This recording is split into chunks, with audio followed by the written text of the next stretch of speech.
Mic check, 1 2 1 2. Let's go. Check, 1 2 1 2. Big Ocee and Jordy on decks. Come on. Let's get this. Welcome, guys. And we're here with one of Lagos' biggest names out here. Come on. Big episode. Ocee in the building. Come on, guys. Thank you very much. Thank you very much. Woo! And I must say, I'm here at Sage and Poppy on the MIMS and Orange Bowl show with my boy Jordy. I'm having a good time. I just had the maddest chicken sandwich and scrambled eggs. You guys need to try this. Come on, man. Thank you guys for having me. Thank you. No worries, man. Thank you for coming, first sure. and foremost. How was it? How's it been? Man, bro, I'm good. As you can see, I'm glowing, but that's because I'm a father now. I see you shining. Congratulations, man. Congrats. Yeah, the skin's glowing, the cheeks are chubby. Fatherhood. We just had a daughter 3 weeks ago, so that's the most important thing to me right now. Blessings, man. Wow, that's interesting. That's Yeah. a big part of your life is gonna change now. Exactly. For the better. For the better, Yeah. for sure, man. Mm. So, people want to know, right? What's Ocee's story? Yeah, Jeez. because I've seen some stuff about you, and a lot of people focus on Big Brother, and obviously that's something that we will focus on, and it's a big chapter in your life. But people want to know more. Like, you've got fans, you've got people, you've had people that want to know about you and want to know where you come from and your everyday struggles and what you have been dealing with all this time. You and your twin, your chemistry. Do you know what I mean? So, where did it all start? Tell the people. Okay, so it all started on a faithful day in I'm not sure what day it was, but the date was November 9th, 1986. That's it. Where two wonderful twins were brought into the world in Lagos, Nigeria. Who was first, though? So my twin, he's older than me by 4 minutes. Oof. Yeah. Okay. But in Nigerian culture, they say that the younger twin is the older one, that apparently I sent him out first to see what the world was saying. And when he didn't come back, I'm like, all right, things must be good. Then I came out. Oh, man. Yeah, because, even when people look at us, they usually think I'm the older one. I'm slightly bigger than him, or a lot bigger than him, slightly taller than him. Okay. So, yeah, and then so we did first 12 years of our lives in Nigeria. Started off secondary school in Nigeria, then in Lagos? All your life in Lagos? No, up until that point? No, so I went to boarding school in Benin. Okay. Yeah, so it's like a 4-hour drive from Lagos. Okay, cool. Both of us started very young, actually. Our parents it was a good school, but as far as like mindset, we literally just went from being at home with the parents, going to school every day, being picked up, to just boarding school a few hours away. That was a difficult time? transition at first, like, because this was in the 90s. Yeah, so it must have been, tough, no? Well, going to secondary school in the 90s in Nigeria was tough, definitely. Okay. But when you come out and you go into the real world, you learn that all the things that you thought were tough and all the difficulties that you experienced, it shapes you. Like when I came to England, because I came here, I think we were 12, and I went to boarding school here as well, and the difference was like... Yeah, exactly. So speak to us about that. Yeah. You was 12 years old, then for what reason you then moved to London? Okay, so, my dad told me this story eventually. So, the school I went to here, my dad went to that school, right? It was it's the oldest Catholic school in England. Okay. And he told me a story. Every year, they have this, it was called St. Edmund's College. Every year, they have this St. Edmund's Day. So they do these activities where old boys or old Edmundians come play rugby, cricket, so on and so forth. And he told me he remembered when he was in the school, and one of his friends, on one of these days, his dad was a former alumni of the school, and his granddad, and both of them came and they played, I think, an old boys cricket match or something like that. Okay. And he told me that day, he had it in his mind that he must send his boys to that same school That moment he realized. Yeah. Never turned up for any of the games, but at least he fulfilled his dreams. So I went to boarding school there, and then what? Would your next one go to boarding school there as well? Man, I hope so. You keep that tradition going? I hope to keep that tradition. Yo, it depends on the peas, bro. Like that's boarding school ain't cheap.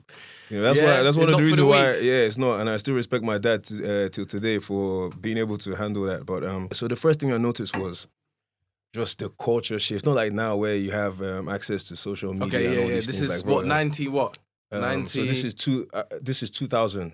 2000 on the dot, yeah. Yeah, Okay, that cool. we come here, and so like I said, no social media, no nothing. Yeah. No mobile phones.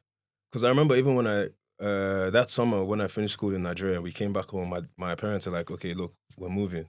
So you don't even, like now you can call your mates, you can text them, you can do whatever. Back then it was just like, bro, okay. Was it like that though? You came home and they're like, okay, we need to go. Yeah, well, it was during the summer. Yeah. So like the process happened during that summer. But like I said, I didn't really get to see most of my friends or talk to them. That's heartbreaking at 12 bro, though, like, you know that?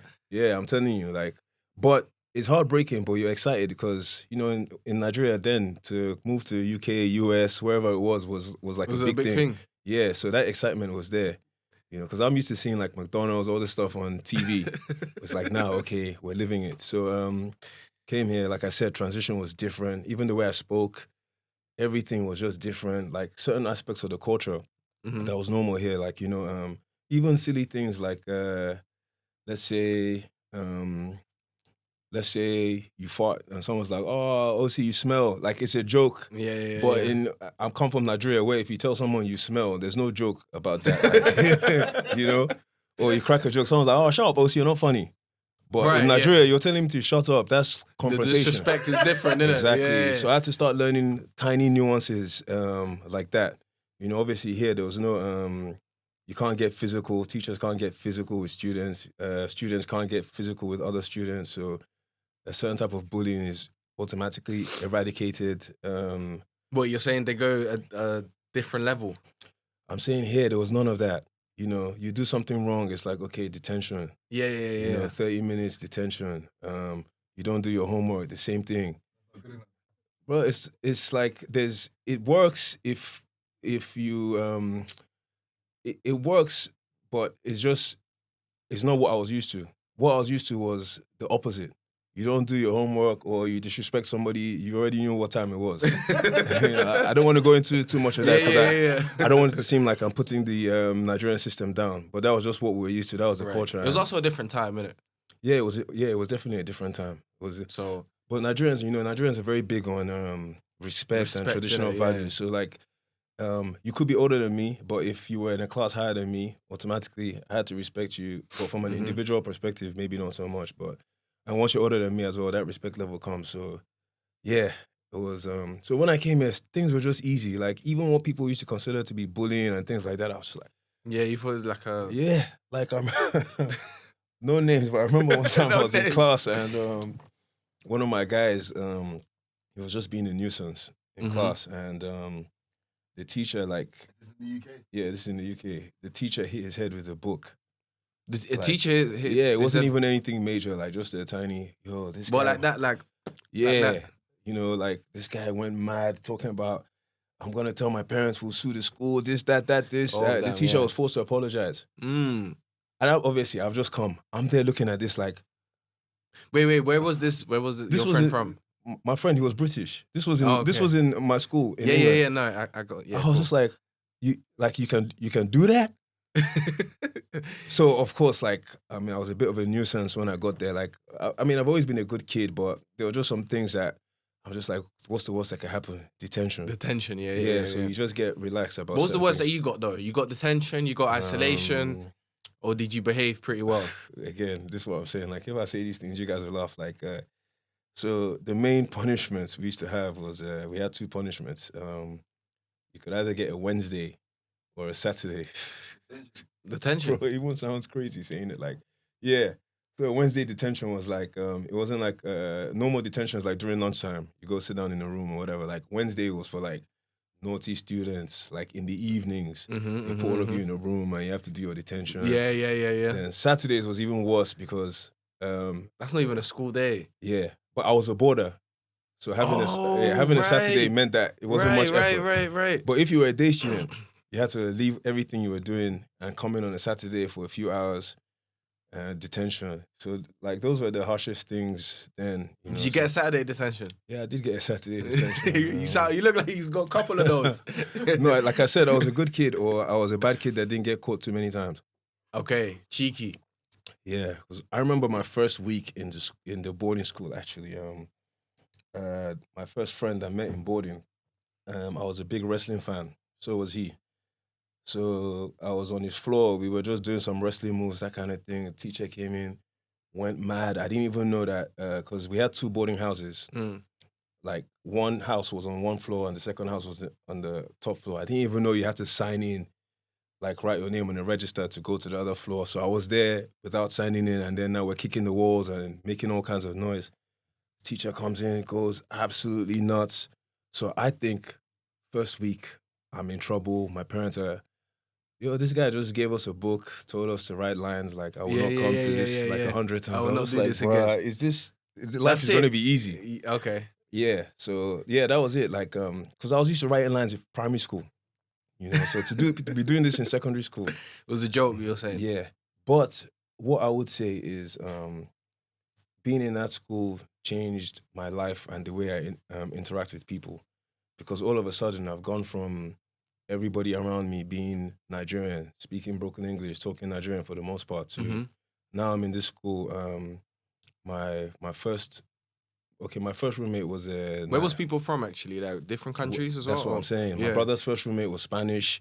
Like on my corridor, you had all kinds of races. And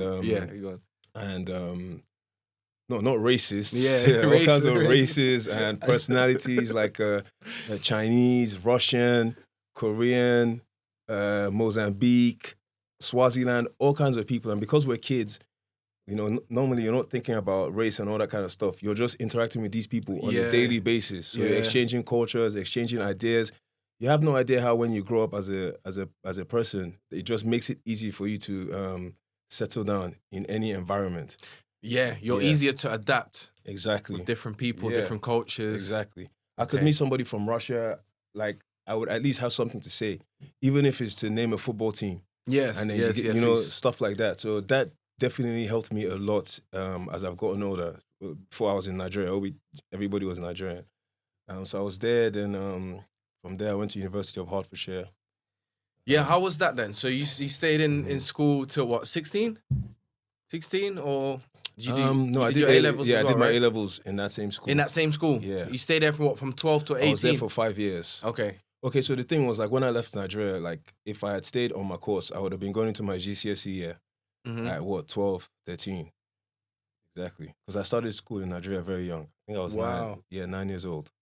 In Nigeria, you didn't have to do primary 6. Then you didn't have to do year 6. You could jump in from year 5. Oh, sir. Yeah, so that's what I did, myself and my brother. Okay. So we got moved 2 years back when we came to England. Oh, so young. Is that why you might have been doing silly stuff? Because it was studying was so easy as well? Studying was never easy. No? I'm not coming here saying I was Albert Einstein or anything like that. I'm just saying, I hear that a lot, No, when you're in Nigeria, like I said, you just get used to it. Like, so I started when I was 9. I wasn't really thinking about age or anything like that. Yeah. And also, I think you develop some sort of like, African work ethic, burning the midnight oil, doing all these things from a young age. Talk about that. Yeah, because, that's what secondary school in Nigeria was like. It was hard yards, as I call them. Right. So you just learn many things. You're looking after yourself properly. Like, even though I was in boarding school here, I can't really say I was looking after myself like that. You had people that would do your laundry. You were fed 3 times a day. It was up to you if you didn't want to eat. Right. Certain things. Compare that to what? Boarding school in Nigeria. Like in Nigeria, you were served food 3 times a day, but it didn't mean you were guaranteed food 3 times a day. Right. At least in my school, if you're late for breakfast, boom, that's it. They locked the gate, nothing for you. It was a lot stricter, for sure. I can imagine. Exactly. Is that stricter here or stricter in Nigeria? No, in Nigeria, for sure. Bro, of course in Nigeria, it was almost like prison rules, Like, I remember Yeah. Because I remember there was times, first of all, like, jeez, bro, I have too many stories. I don't know if you guys are going to have time to chop all this stuff up, but I remember my first day in my school in Nigeria, like, from my room, I could see the windows of the car park. Mm-hmm. So I could literally see my dad and my mom when they drove away. Right? Okay. Yeah, so I just burst into tears. I'm crying. Oh, damn. I've never been separated from my family like that. Me and my brother were not in the same. So in Nigeria, like because we're twins, for some reason they put us in different houses, saying that look, it's easier not for fair. you to but in like I said, hard yards say it's easier for you to go and make your own friends and interact with other people. Whereas in England they put us in the same house. They'll probably because you're brothers. Yeah. Okay, so they put us in different houses. So I'm there, I'm unpacking my stuff, I'm crying, I don't know what's going on. Next thing, it starts raining. Then what do you call it? Light, power cuts, boom.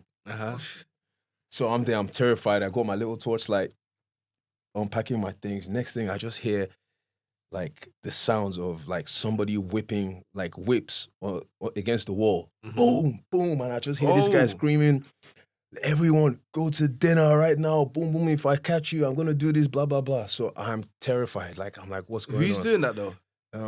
It was the junior head boy at the time. Right. So he comes into my room. Like, he sees me, he starts screaming. He already has his belt in the air. Look, listen, I haven't been in this school for up to 3 hours at this point. He has his belt in the air. Like, as he's coming down, he asked me if I'm a new student. I said, yeah. So he's like, okay, I need to go down to dinner.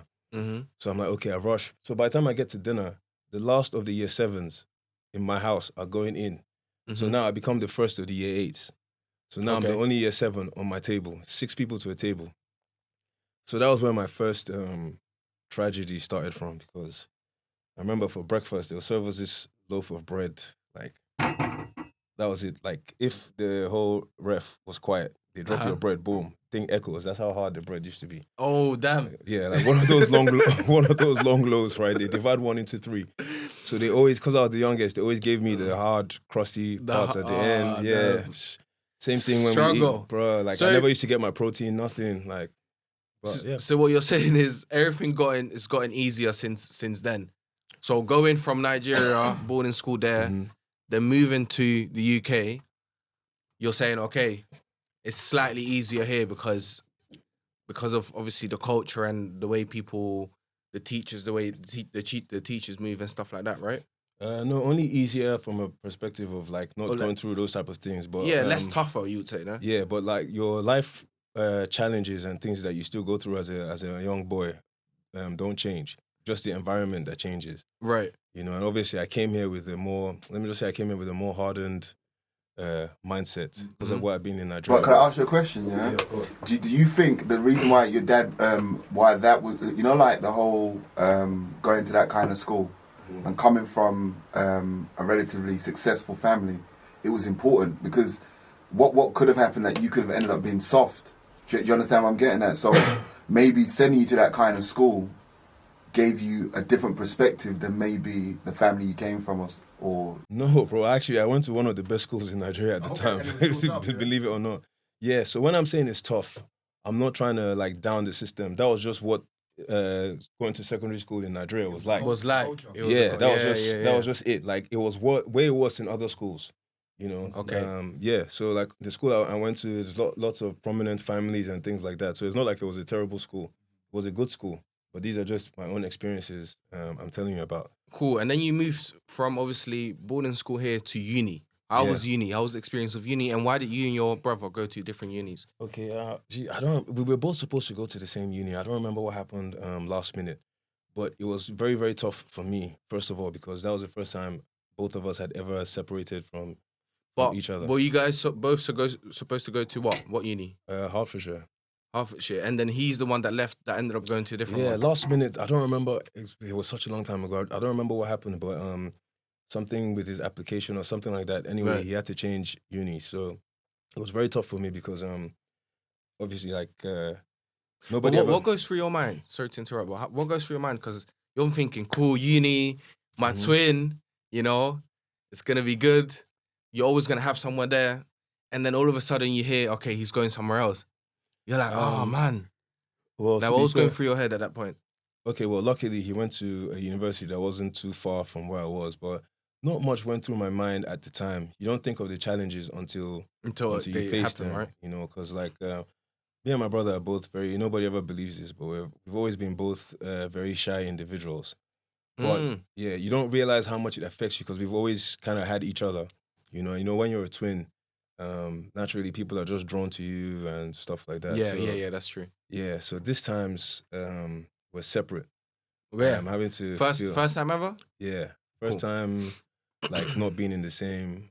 At least my brother was in London. I was all the way in Hertfordshire, so I was away from him and away from family. Okay. Yeah, Okay, so I'm doing everything on my own. It was very tough because I remember my first. You seem like you still got nightmares from those days.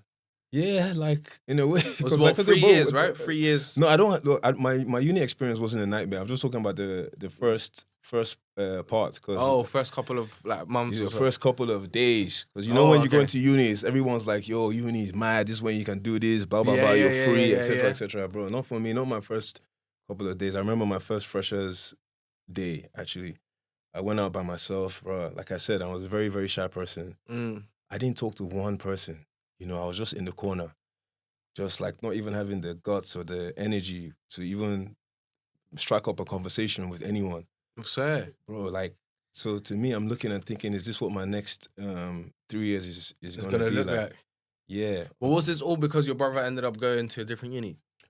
I'm sure it was this part a of mix? It, a mix of it was a mix different of emotions. Yeah, because if both of us were in the same uni, at least we would have been together and we could have navigated the situation together. Right. Maybe somebody might have even come up to us to say, "Oh, are you twins or something?" Because we're both big guys. Yeah, you look quite similar. I mean, I've always been tall. It's not like I grew in uni, so I was always tall. I was much bigger. So at least both of us would have been together, but I was by myself, bro. Didn't talk to not one person until, ironically, I think it was the second day because I was studying law.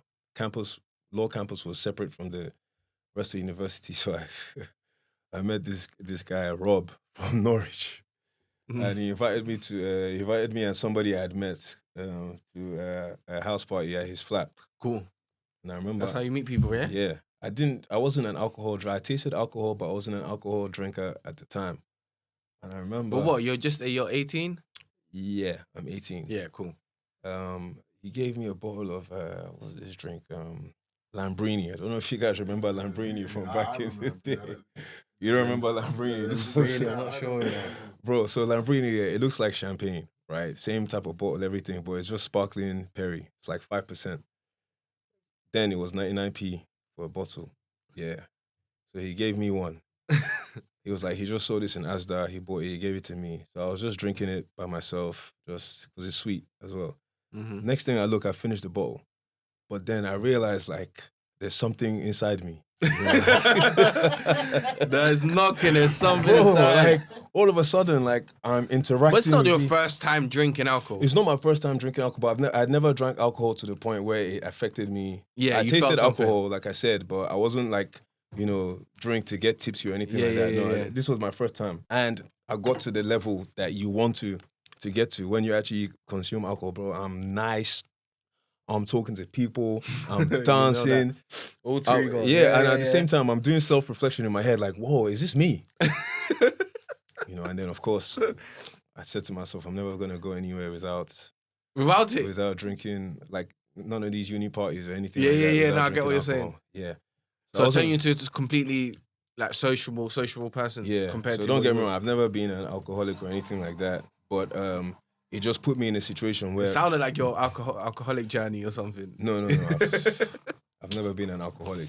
However, I like, what happens is that you realize that there's something out there that can make you feel like more of yourself, bring out your personality. So, naturally when you're young, if you find something like that, you just tend to stick to it. No, I hear it. I hear it.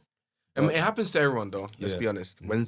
When people drink, they tend to be a bit more loose, as my friend Michael would say. You know what I mean? It becomes a problem when you start to abuse it. Yeah, I've never really been an abuser of anything like that because, again, that Nigerian tradition and backbone, like, you just tend not to go over the edge too much. But it made me realize, because I know my real personality inside me. Like, I know I'm a fun guy. I know I'm a social guy. I know I can have conversations and things like that. But to start those conversations or put myself in those situations, that's what being tipsy and stuff would help me to do. Right, And, during those times. Okay. yeah. So Fair eventually I started to know a lot of people. I had a good uni experience. Yeah, how would you describe in like 3 words your uni experience? Um, Or in a phrase or maybe an example? uni was union. Yeah? Yeah. You know, like the things you The things that that are happening. a young guy would like to experience at uni, partying, studying, meeting people, Yeah. going to other universities and things like that. Ironically, what was good, the best thing about my brother going to a different uni is that to fast forward to his graduation was one of his classmates that I ended up becoming friends with. Her younger sister is who I'm engaged to today. No way. Yeah. No way. So the seeds were sown all It was those meant years to ago. be, man. Yeah. It was meant to be. That's Yeah. crazy, So though. That's if how he hadn't gone to that uni, we might you might never have have been never. in this. Yeah, I hear that. Mm-hmm. I hear that, man. So when did you go back? Did you go back to Nigeria then? No. Because you must have been what, 23 when you graduated. You did your masters, must have I don't remember how old I was. Okay, no, before I went mid-20s back. maybe. No, early 20s. Early 20s. Yeah, because so when I finished from uni, obviously I had a law degree at the time. Yeah. And I think my next option was to come to Nigeria to either do law school or do my youth service. And I wasn't ready at that time. So I decided to do a master's and I had fatigue from law. So I decided to do a master's in something else. It's a tough one, yeah. Yeah, business management. Okay, smart. Very smart, actually. Yeah, this time Looking back. myself and my brother are together. That was a disaster. What, putting you two together? No, attempting to do a master's in business management because Why? we just didn't have the motivation or the passion. I didn't take it seriously at all. Neither Was did it to he. do something else in the meantime? Is that why you did it? Do you know, I don't know. I'm just gonna say it was just, I don't know. I guess I was just lazy then. I was just fatigued. You know, maybe I wasn't sure. I can't really tell you what it was, but I didn't end up finishing. So I stopped that. Then that now put me in a situation where I was like, okay, now I have to go back and do law school Okay, because I can't take too many chances. right. So I did. So we both moved back to Nigeria. We did law school there. And this is in your early 20s still? Yeah, this is my early 20s. Maybe I'm 23, going on 24 or 24 at this time. Okay, so after almost a little bit more than a decade, you go back. Yeah. So how was I that? didn't go then? back permanently. You But go, that was my but mindset. you went there to study, no? Yeah, so I didn't know how long I was going to go back for. I just know that, okay, right now, I'm going back to do my law school, then possibly my youth service, and we'll take it from there. For people that don't know, can you to let them know what youth service is? Oh, okay, yeah. So when you graduate, usually before you go into the workforce, you have to do a year's youth service, which is where you get posted to. First of all, you have to do a camp. NYC camp is like a 3-week camp. So the government will post you to one of the states, and then after your camp, they post you to an organization or a law firm or whatever it is. You work there for a year, then you can go into the workforce. In other countries, you have to serve a year in the military, etc., Right, etc., etc. right, Yeah, right. in Nigeria, Okay. you have to do your youth service. So we both did law school. Yeah. Good thing about doing law school in Nigeria is that when you're done, you become both a solicitor and a barrister. Whereas here, you have to choose. Once You choose one or the other, yeah, right? in Nigeria, you're both. You're both. Yeah. So we both got called to the bar, thankfully. Uh-huh. But like I said, after the first part of law school, my brother went back to Lagos. I was in Abuja. That's the second time we split now. Okay. Yeah. Okay. So bearing in mind, every time we split, even though we're still together, we communicate, we see each other once in a while, we're developing our own individual selves. Yeah, characters. Yeah. So story. exactly. Almost. So yeah. that's why if you see both of us today, even though we're close and everything, like we're very different individuals. It's all those splits. Yes. That create we've different taken. experiences and Exactly. stuff, right? Yeah. 'Cause Okay. like I said, when before we moved back, Mm-hmm. we had started to take our exercise program seriously. So when we actually went back to Nigeria for law school, we had lost a lot of weight, everything. But of course, when I went to law school, I think I put back everything. Oh, my law what, school the is in stress? No, law school, those 3 months I was telling you about in Abuja, law school is in a village, right? So like the campus is in a village. it's not in the city. So, and you know, all the food you're eating is local, like it's heavily starched foods, that kind of thing. So it's very difficult to be. There's no gyms, no nothing. Fair enough. Yeah. So when he went back to Lagos, now law school in Lagos is in the city. So he decided to be on it, started taking it seriously. When he came to visit me, we weren't twins anymore. You know, it was like two different people. He was skinny, I was still big. So that motivated me to, when I got to Lagos, to go hard. And then... you guys have pictures of those times? Bro, That's probably the most different you've ever looked, no? Yeah, I don't really have pictures. I mean, I do have one picture. Let me see if I have one picture I just keep with me as a reminder that I'm never going back to... Never going back to that. Yeah, no matter how much I slip up, I will never go back to... Let me see if I still have it. But how often would you guys see each other then? Oh, my days. Oh, my days. Look. You're like a completely different person. Yeah, man. Exactly. Like, and you look older. A lot older. Do I look older there? Like, my cheeks were so chubby, my beard couldn't even connect. How old was you in that picture then? Yeah, I was in my 20s at this point. I don't remember what year this was, but I know I was in my 20s. But my early 20s. Damn. So yeah. Yeah. Do you mean how often would we see each other in uni or in law school? No, in law school. We saw each other a lot because I used to go back to Lagos a lot. My family lives in Lagos. Yeah. So I was the only one in Abuja, so I used to go back to Lagos a lot. So you seem like you're always the one that's different, no? Yeah, because... You're always the one that seems to be a bit further away. No. Yeah, I was further away, but in uni, my brother definitely came to visit me more. I mean, I would come to London and during holidays and whatever, but my uni was more of a... had a better social... Yeah. My uni was one of those fun uni, so he used the to ones come that up, they tweet about, probably. Exactly. So he used to come up there a lot. We'd have a good time, then he'd leave. Then, like I said, law school.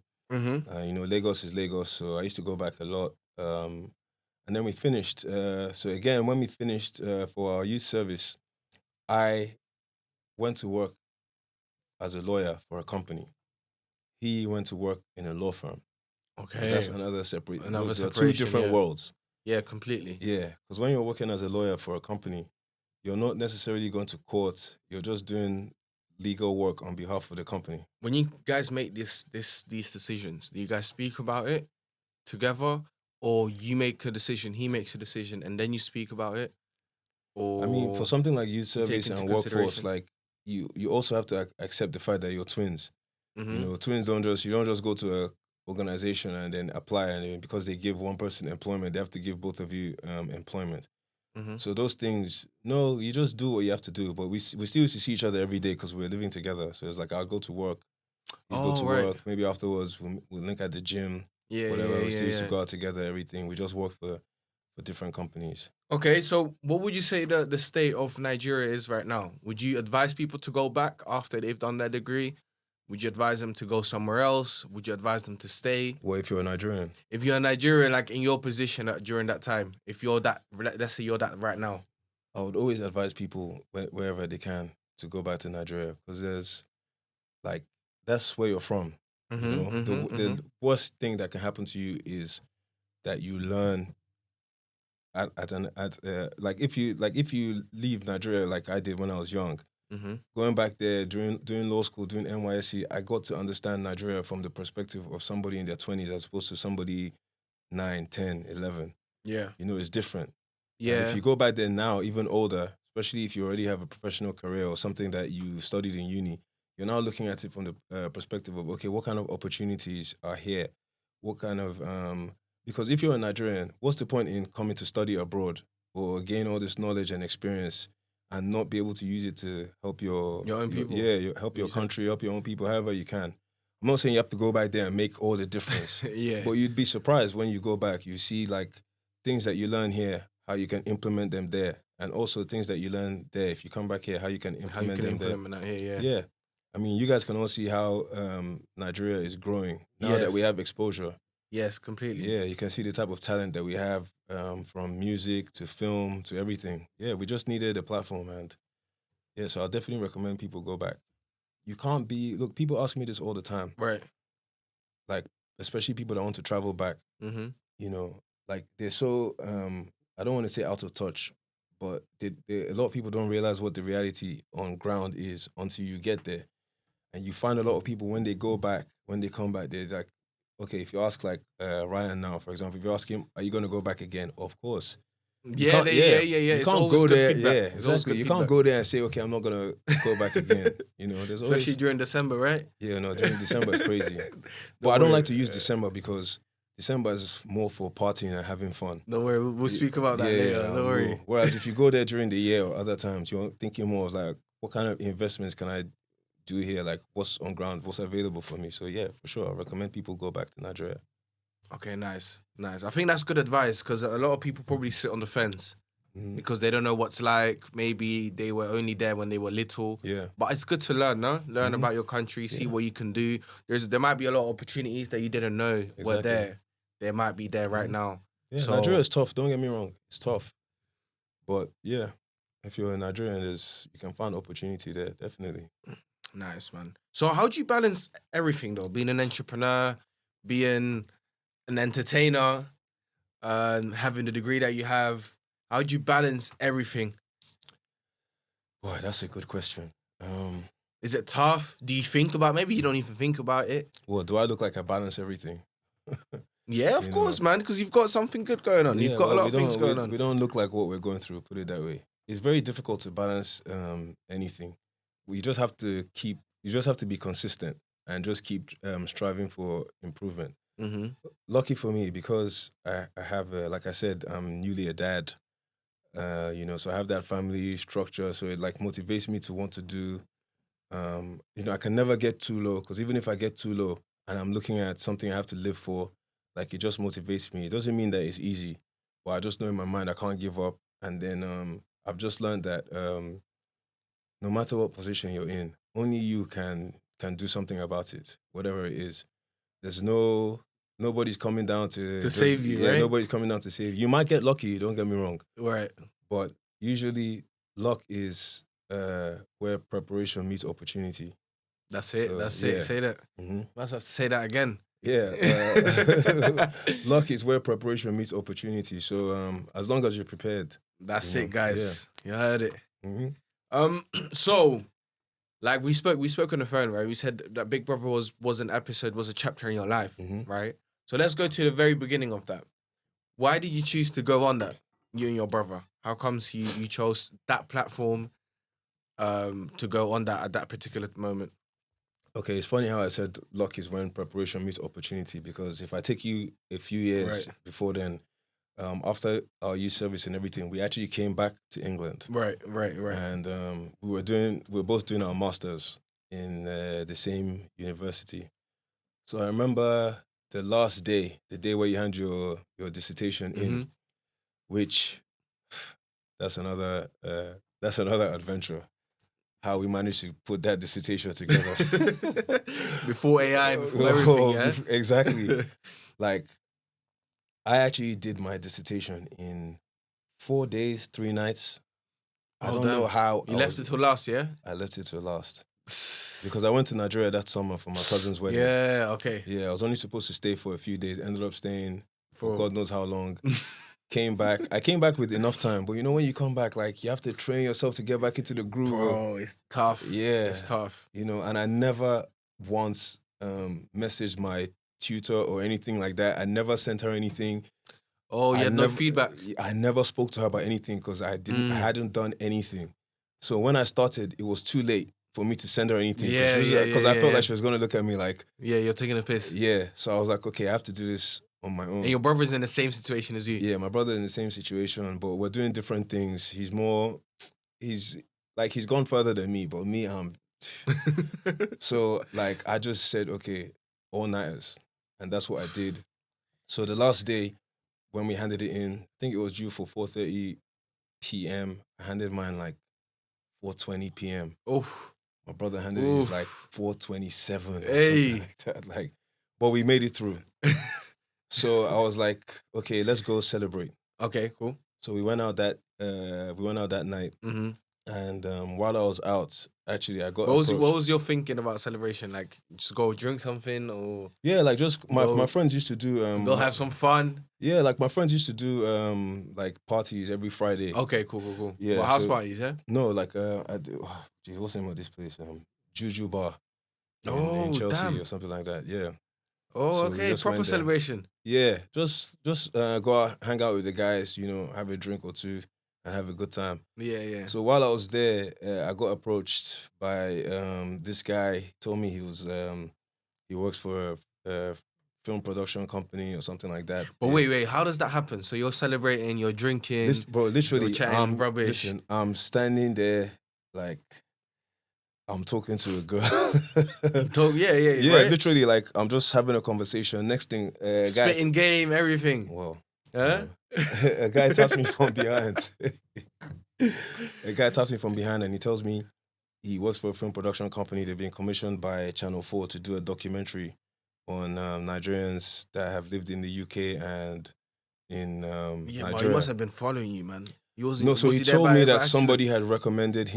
somebody had recommended myself and my brother to him. Oh, So it's okay, not like okay. he just saw me there and, but I didn't know him. But he came and told me that. So I said, okay, do you know what? Like, obviously, we're in a club, everything. Let's exchange details. Yeah, for sure. Yeah, so he called me a couple of days after. We spoke for a long time. He was like, look, I really like you guys. You guys should come in. So we came in. They liked me and my brother. So we agreed to do the documentary. But one of the worst things that... Well, how did they sell it to you, though, the documentary? For people that don't know. Okay, so they sold it to me as with the growing impact that Nigerians were starting to have in the And this UK. is 2000. This is 2015. Okay, that Yeah. was a pivotal moment, I Yeah, would this say, is in 2000 music and culture for Nigeria. Yeah, it was also a pivotal moment for Nigeria as well because we had just had an election that year to get a new president. So now you're thinking, when it comes to Nigeria, I think 8 year stretches. So I'm thinking, okay, this is the guy that is gonna take Nigeria forward or backwards, for the next, stay the what, same 8 years, for the you will next, say? for the next 8 years. Okay. So things were already starting to get tough in Nigeria and stuff like that. So I was aware. So the way the guy pitched the documentary to me was, like I said, Nigerians are making an impact in the UK in terms of retail, education, all that kind of stuff that Nigerians do here. But the average British person doesn't know too much about Nigerians, and by virtue, probably Africa. There's a lot of stereotypes then about Africa, Nigerians, and so on and so forth. So he pitched it to me as a documentary to kind of change that narrative. The image. Yeah. Would you say, because I've noticed that, especially like in music and stuff, that's when I would say the Nigerian sound broke through, especially with Afro beats and stuff like that, here in the UK at least. What, in I would say. 2015? I would say around that time. I would say 2015, 2017. I would go as far as saying, yeah, well, you let me know, but I would go as far as saying that during that time, yeah, without that time, we don't have what we have right now as Nigeria taking over the world with music and sports and all of that type of stuff. I think that link between Nigeria, the people in the UK from Nigeria, yeah, and the Afro swing and how African was becoming cool and stuff like that, like 2015, 2017 was a very big period. I don't know if you lot agree, I would just say mainstream because yeah, mate, that's when it became like yeah. that's how we have artists right now that are they're going all global all over the world. Yeah, but you have to look at it like this, yeah. Anywhere there's large pockets of Nigerians like London, Manchester, Birmingham, New York, all these places. Nigerian culture is always going to be booming. However, it wasn't really mainstream. So all this stuff you're talking about, it just coincides with the explosion of social media. As social media has gotten bigger, the Instagrams, Twitters, Snapchats, all these things. All you have to do is go on. Before, you didn't know anything about Nigerian culture, or I wouldn't have known anything about Jamaican culture, for example, unless I met a Jamaican who told me about it and maybe showed me some things. Now, I don't need them. Through something like Snapchat or Instagram, or YouTube, I could find out whatever I needed to find out easily. I could listen to their music. I mean, I could just go on YouTube now and type in Jamaican artists. A whole bunch of them will come up. Of course. So it's the same thing. Everything started to become mainstream. Nigerians were able to show, and Nigeria is very colorful in terms of culture. You can't miss like the way we dress, I don't even mean like our like regular clothes. I mean even Yeah. like our cultural Cultural clothes, Yeah, cultural yeah. clothes. Our culture is very rich. You're very proud to be where you're from as well. I've Yeah, noticed I'm that. proud to be Nigerian. Do you know I'm proud to be Like Nigerian? Nigerians, I'm saying Nigerians in general. Yeah, They're yeah. very proud to be, Yeah, to be exactly. Nigerians. Exactly. Very resilient people, very talented people as well. Mhm. So all that stuff just made it possible for people to start to see. Look, when I was in uni, what the sound that was big then was bashment. Yeah. I was listening to a lot of Jamaican music. Yeah. So that seeped into the culture here. Everywhere you went, Vibes Cartel, Movado, all these people. Now Nigeria is starting to get that type of that's respect where like all these names, you find people like from all over the world. Once you say you're Nigerian, they're like, oh, my favorite song is Burn Up David O, blah, blah, blah. That kind of thing. Exactly. So, yeah. But what I would say is it started around that time though. Yeah, maybe, look, I don't know because I wasn't really thinking about it like that. Looking back at it though. Yeah, Like, that's what I'm saying. Maybe back- for you, but bearing in mind these times I have just come from Nigeria. Yeah, it's hard for you to see from that perspective. It was hard for me to see that kind of thing. So I was like, okay, this sounds like a good idea. Cool. Just something to showcase Nigerians. What's the worst? What's the worst that could happen? But What's the worst that can happen, right? Yeah, but that year was also tough for me because my dad got really, really sick shortly after I agreed to do that documentary. So did they follow you guys around? How was it? Like I hadn't even started to do the documentary when my dad got really sick. Okay. And it changed everything because my brother had to move back to Nigeria quickly. My mom as well. The only reason why I didn't go was because I had lost my passport. So I was waiting. At the time they had to go, I couldn't go because I didn't have a passport. I was waiting for a new one. So that changed a lot. Like when either of your parents get sick like that, you don't even know. You can't even think about the future because you don't even know if they're going to be in that future. Yeah, especially for someone like my dad. That got like proper ill at that point. Obviously, I don't want to go into detail and stuff like that, but to the point where you start to worry, like in some ways, I'm a chip of the old. Like my dad is what they call in Nigeria a guy man. Like if my dad was here, he would take over this room. Like charming guy, carries a lot on his shoulders, handles a lot of things, just a solid man like that. And very impactful in our family as well. So obviously something like that, you don't even know what's going to happen next. So I had to tell the people, I can't do this documentary anymore. But what happened was closer to December or November or something like that, he started to recover.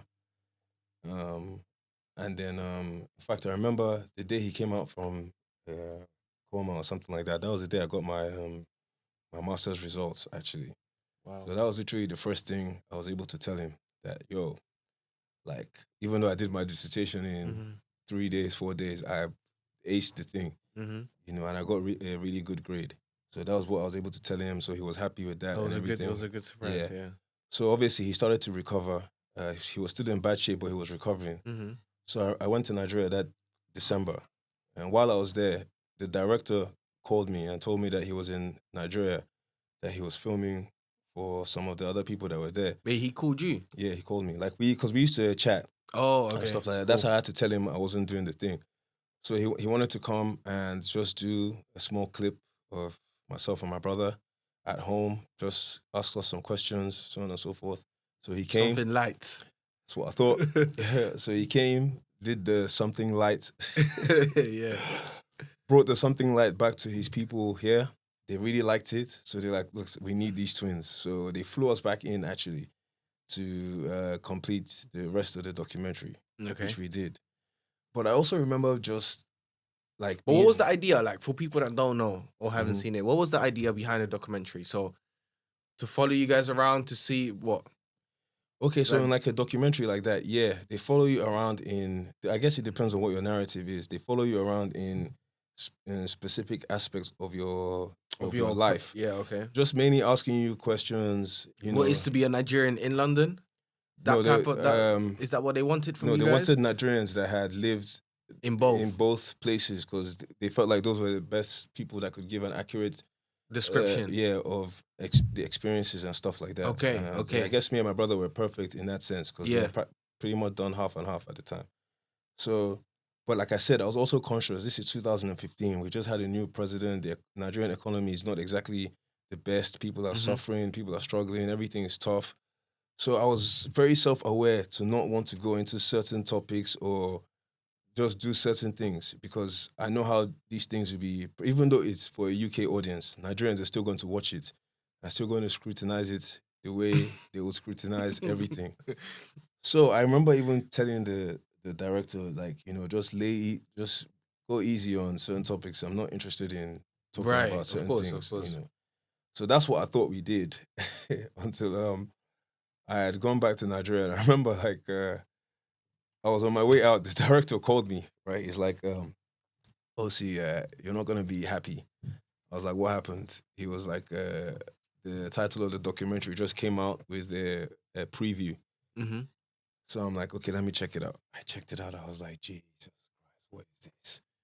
What was it? They called it Lagos to London. I knew it was going to be called Lagos to London, but then they added Britain's new super rich into the. British new super rich. Yo, they put this clip in there. Like, it was a clip he had taken of myself and my brother when we were at home. Bearing in mind, like I said, when you're doing this documentary, the director's asking you, it'll just be like me and you having this conversation, but when it comes out, your voice is not there. It's just me talking, and however you want to spin.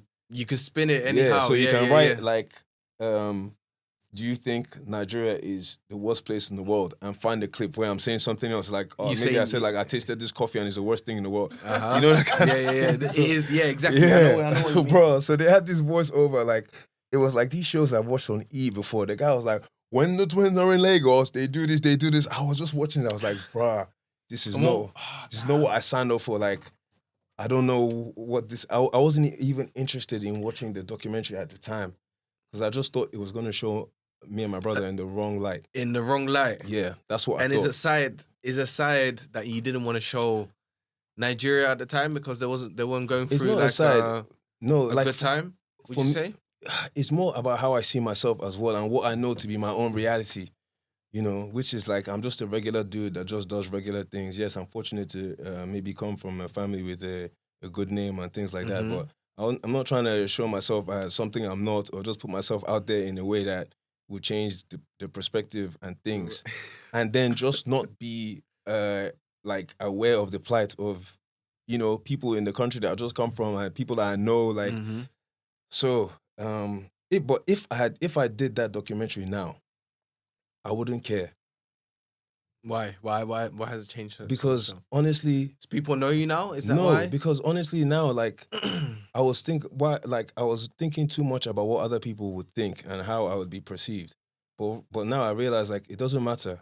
No matter who you are, what you do, people always have their own opinions. A perception, yeah. Yeah, and none of these people are feeding you. Like, look, people will always come and tell you all kinds of things. Would you say that's something you got from the show, regardless of how you was as a person? So that's part of it, but that's also something I've been learning in life. Like, honestly, these people, like, I don't know some of these people. Like, people just they don't know you either. Like, yeah. You know, you start taking things personally. Like, because of social media now, sometimes you see a bad comment, you can actually click the person's profile, maybe see that it's actually a bot, or you're actually engaging in an argument with a 12-year-old kid or somebody that has no idea of who you are, what your life is like, just whatever.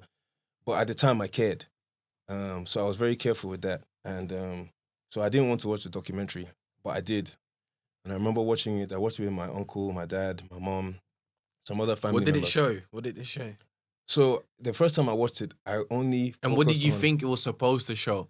Like, so again, like I said, you don't know the other characters. They don't tell you who the other characters in the documentary documentary are, right? So you had no clue, yeah. I knew some of the other characters personally, but I didn't know they were going to be in the documentary. So I didn't know. I had no idea what to expect. To be fair, like you don't know what they're going to put out there. So first time I watched it, I remember just focusing on only the scenes that myself and my brother were in. And I was like, okay, actually, this isn't as bad as I thought. Okay. Apart from that one scene that they used for the preview, I thought we came off as just normal people that were just trying to show off our personality as opposed to showing off everything. And my dad really loved the documentary as well.